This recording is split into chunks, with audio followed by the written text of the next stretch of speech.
Muy buenas noches, bienvenidos a Primer Círculo.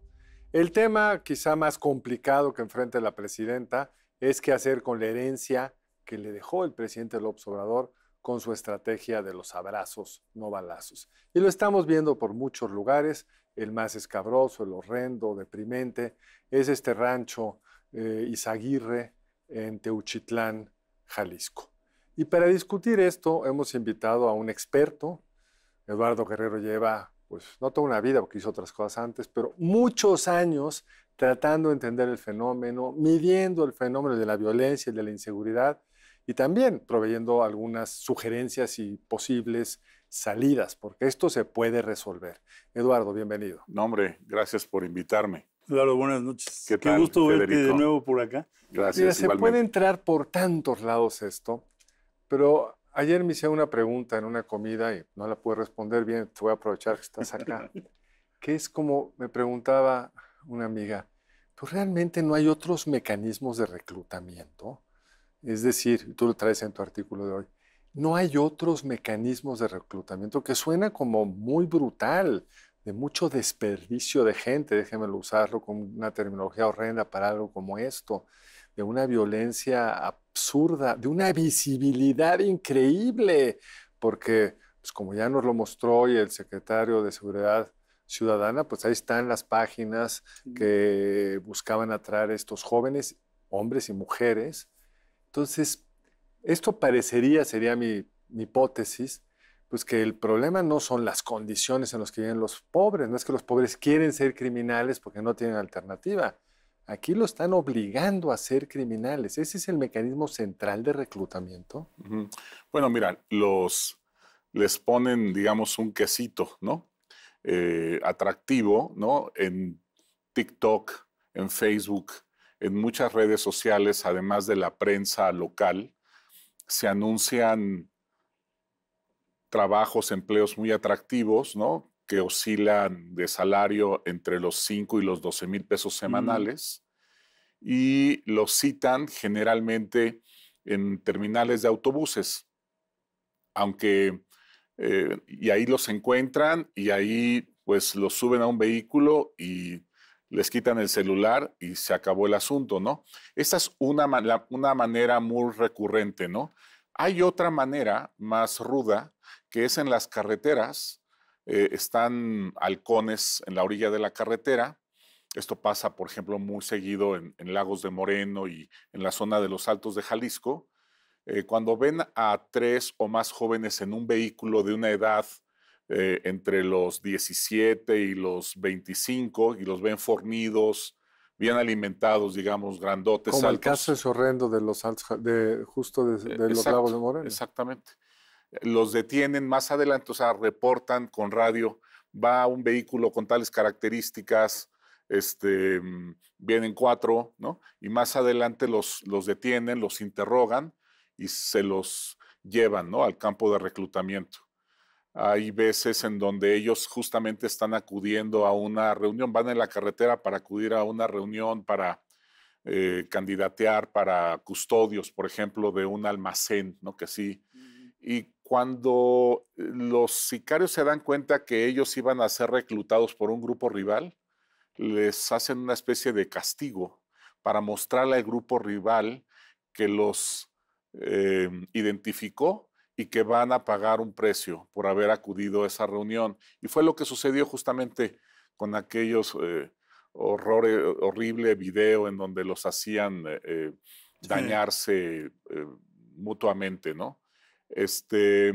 Nosotros en Lanta hicimos un estudio sobre desapariciones y encontramos patrones fisonómicos de los desaparecidos muy interesantes, ¿no?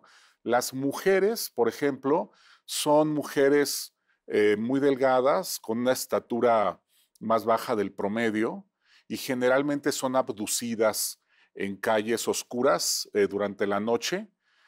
Por ejemplo, en la zona metropolitana de Guadalajara, Tlaquepaque, Tlajomulco, Zapopan, van siendo cazadas, digamos, por vehículos en donde generalmente están unos 3 varones criminales y se van acercando a ellas, baja una persona, desciende alguien del automóvil, las abraza por atrás y como son mujeres muy ligeras, las introducen en el automóvil en marcha en una operación que dura como 3 o 4 segundos. Es muy rápido.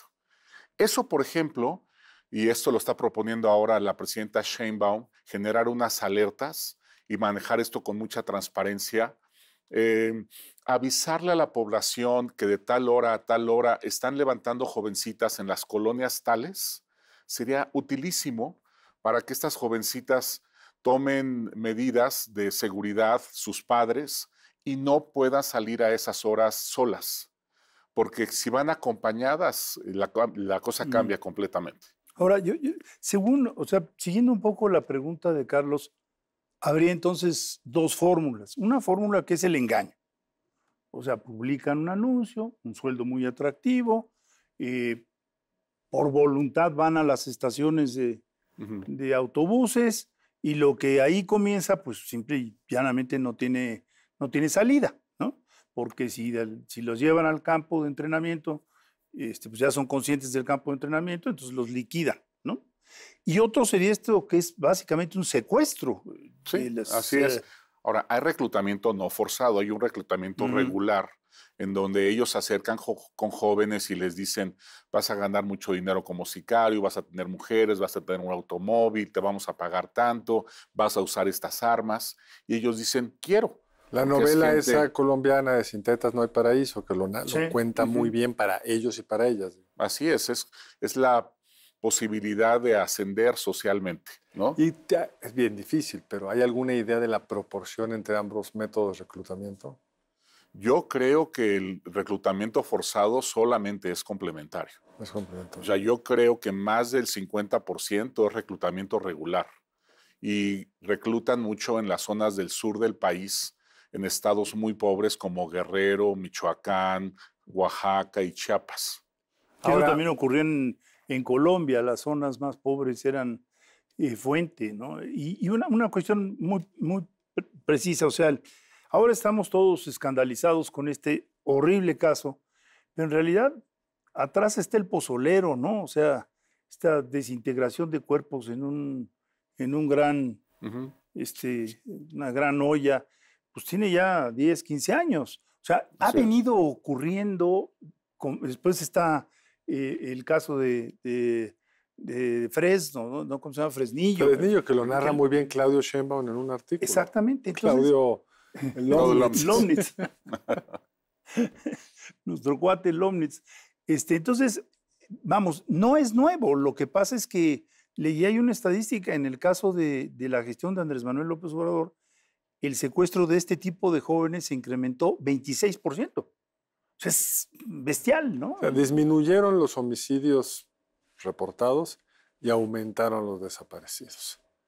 Y lo que cuesta mucho trabajo cuando lo hablas con un extranjero, sobre todo, y esos son 50,000 desaparecidos, esos 50,000 parientes de esos desaparecidos no protestaron, no fueron a las fiscalías, están las madres buscadoras, que es un reflejo de ello, pero es una cantidad brutal de gente. O sea, en la dictadura argentina se calcula que desaparecieron 15,000 y generó un movimiento político pues muy potente.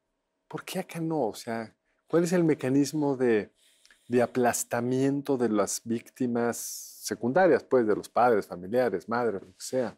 Es una cosa muy fea. Hay un asunto doloroso que es que esto tiene que ver con los estratos de ingresos más bajos, gente muy pobre, y la verdad es que la gente muy pobre, pues no, nadie la escucha, no hay una reacción de los gobiernos cuando se trata de gente en situación de tanta pobreza. Eso lo vemos muy claramente en Guanajuato. León, Irapuato, Salamanca y Celaya son 4 ciudades sumamente violentas. Ahora también, por cierto, San Miguel de Allende ya se está incendiando, pero como solamente le toca la violencia a la gente muy pobre, pues nadie, todo el mundo lo normaliza. Tú vas a León y la gente vive muy bien. Exacto. ¿No? Saben que hay problemas en las afueras, pero no son sus problemas. Cuando empiezan a pegarle a la clase media, hijos de empresarios o a la clase política, es cuando hay una reacción, ¿no? Por eso también los sicarios y las organizaciones son muy estratégicas en quiénes van a reclutar, a quiénes van a agredir. Se meten con gente que sabe que no tiene capacidad de movilización y que nadie la va a escuchar.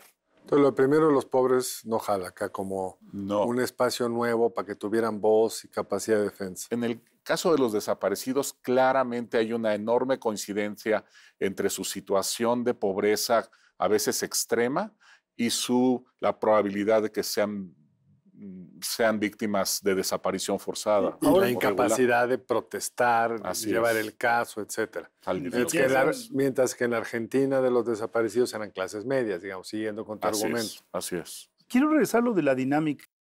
De 1988 al 23 hubo 101,000, 110,000 desaparecidos. El 48% ocurrió en el sexenio pasado. Yo creo que esto tiene que ver con el mercado de la droga, de ciertas drogas en particular, y también con una actitud de las autoridades, porque es, digamos, la mitad de los desaparecidos se dan en un sexenio. Y con los territorios nuevos que han conquistado y que tienen que custodiar y que tienen que defender. A ver, tú tienes unos trabajos bien interesantes en tu empresa sobre dos temas que a lo mejor podemos tratar, porque son muy gráficos, pero tratar de compartirlos con nuestro público. Uno es, menos gráfico, pero terrorífico, es de los asesinatos que tú tienes registrados.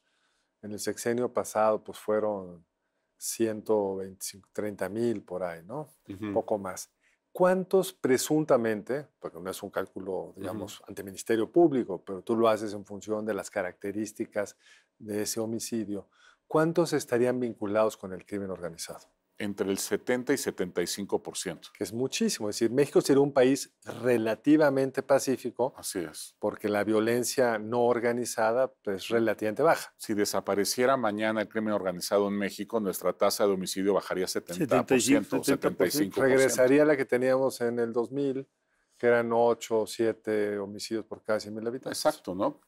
Y el otro tema, perdón, Federico, otro tema es, esto es lo difícil de mostrar a la gente, los mapas de expansión. Porque cuando uno ve los números crudos, sí ve que en el sexenio de Calderón sube muchísimo el homicidio, empieza a bajar, pero estaba concentrado, y lo platicamos más de una vez, Eduardo, en unos cuantos municipios.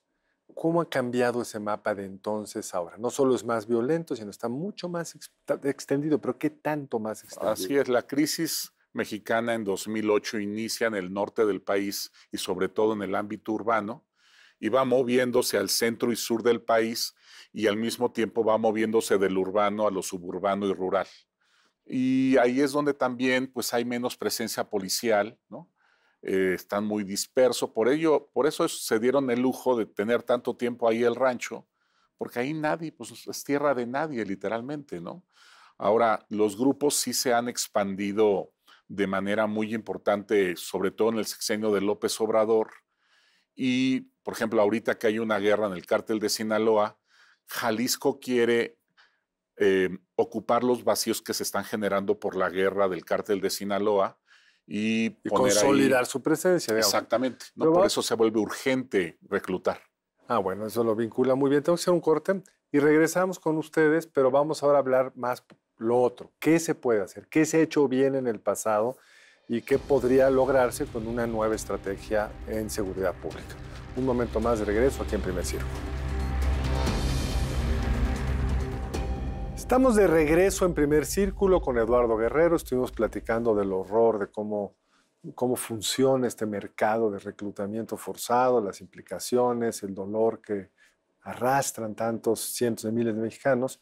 Pero ahora vamos a pasar a discutir cómo sí se pueden lograr cosas con buenas estrategias.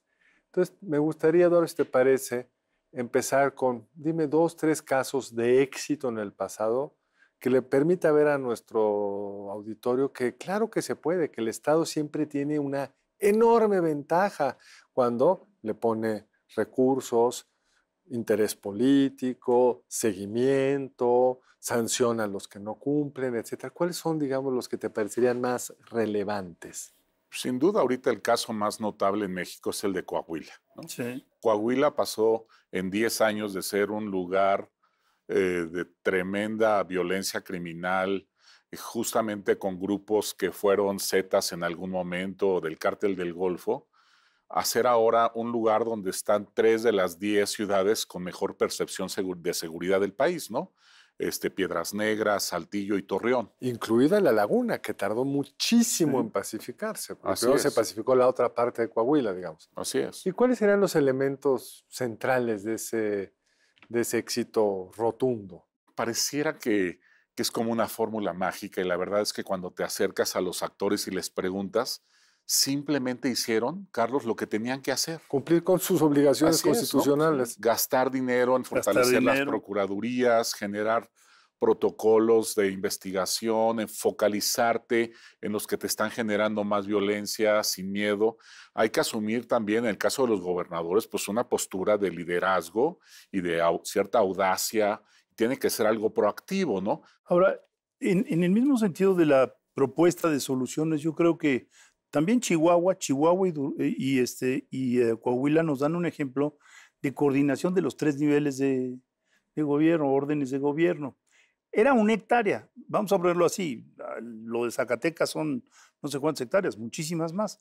Pero de ahí pasas a la policía estatal y dices, ¿y cómo es que la policía estatal no se dio cuenta? Pero dado que es bien organizado, pues debió de haber intervenido la federación.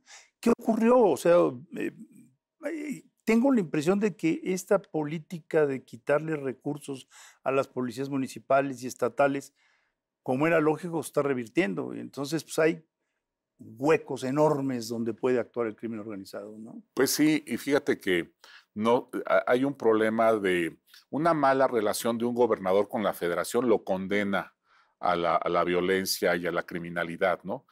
Que fue al Estado, ¿no? Al Estado, ¿no? Javier Corral, por ejemplo, empezó muy bien, luego en Chihuahua, fue gobernador de Chihuahua. Sí, perdón, de Chihuahua. Luego se conflictuó con la federación, medio lo abandonaron, lo dejaron aislado y volvió a aumentar la violencia y la criminalidad en Chihuahua. Maru Campos igual, empezó muy bien y ya ahorita trae riñas y trae forcejeos con la federación. Y luego está esta cosa tan complicada que desde nuestro amigo profesor de Estados Unidos, con la universidad, ahorita me voy a acordar el nombre de él. ¿Rafael Fernández? No, el que mostró muy bien cómo desde los gobiernos panistas había un sesgo en la política de seguridad. Claro, Guillermo Trejo. Guillermo Trejo, en contra de las entidades gobernadas por la oposición. Sí. Lo vimos en el PAN, lo vimos en el PRI, lo vemos de regreso en Morena. Siempre quieren, por ejemplo, ¿cuál es el estado con más número de muertos? Guanajuato. Pero si ya les ponen la proporción de muertos, pues es Colima, ¿no? Ahora, yo creo que tenemos una oportunidad muy importante de empezar a dar la vuelta a esto, porque aunque no lo puede decir expresamente, porque la relación política se lo permite, no se lo permite. Los abrazos ya no es la política gubernamental. Así es. Tenemos algo nuevo.